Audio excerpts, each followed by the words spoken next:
Hey guys, it's Roderick. I'm here to talk about Netflix You Season 4 Part 1. Surprise! I know y'all are like, another video, right? So I watched You Part 1 this past weekend, and I have to say, I really loved it. So if you're new to this channel, this is where we talk about movies, television, a little bit of reality shows, but it's always a kiki. So I want to talk about Part 1 because if you have not watched You Season 4, the first part, go out and watch it now. I'm not going to give you a whole bunch of spoilers or whatever like that. And that's when we do the second part, when the second part comes out, then I'll kind of like talk about the whole series and then put all the parts together. But I want you all to go out and watch You, the first part, because it's really, really good.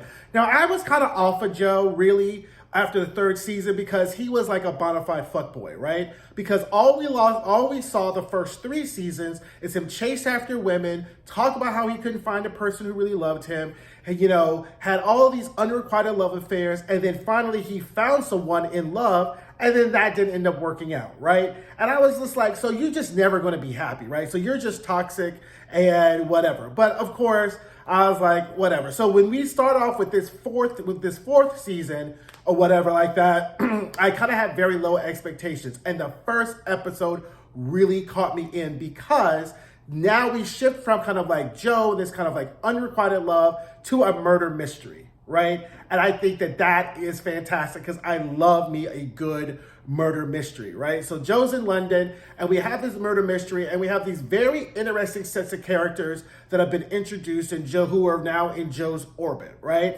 And there's obviously a lot of social commentary with some of the people who are in his orbit and what he's doing now. But I really kind of think that it's a very great setup. The first episode was really good.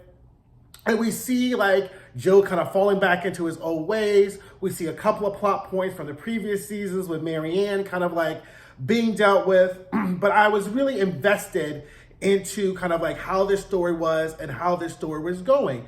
Now, there were a couple of interesting things that happened that I was like, because I was watching with my best friend and we were watching it. And we got to like episodes because there's only 5 episodes in the first part. So the first episode kind of like sets up our situation. Our second episode kind of like has the complications of the problem, right? And at this point, there really is only 1 or 2 main storylines in the show, which is really good because you don't have to worry about all these other lines and storylines coming in and being kind of wrapped up together, right? London is a great location. They do some really great location shots with this, and the characters are very, very, very interesting. There's this character named Phoebe, who at this point is my favorite character on this show now. She just really kind of gives you easy breezy, great. And then, Joe makes some like questionable decisions. Like he makes 2 sex choices in this first part that I was like, I don't know about that, right? Like, you should have not had sex with this one, and this is the one you should have been having sex with. But whatever. But there's some very interesting things that kind of like happen in this show and in the first part. And I really think that if you haven't caught up, go back and catch up. All the other seasons are really good too. Like, I mean, regardless of kind of how I feel about Joe being a fuckboy, it still was a very good season. And I like the fact that there's always going to be some type of connective tissue from the previous seasons, and we just don't have Joe in these new circumstances, kind of like, ta-da, like here it is, right? So go out, watch You Season 4 Part 1, and then we'll come back in March we'll come back next month while I'll do a full review of Part 2 with spoilers and kind of covering the whole season and that type of thing as well. So anyway, thanks guys. Have a great day.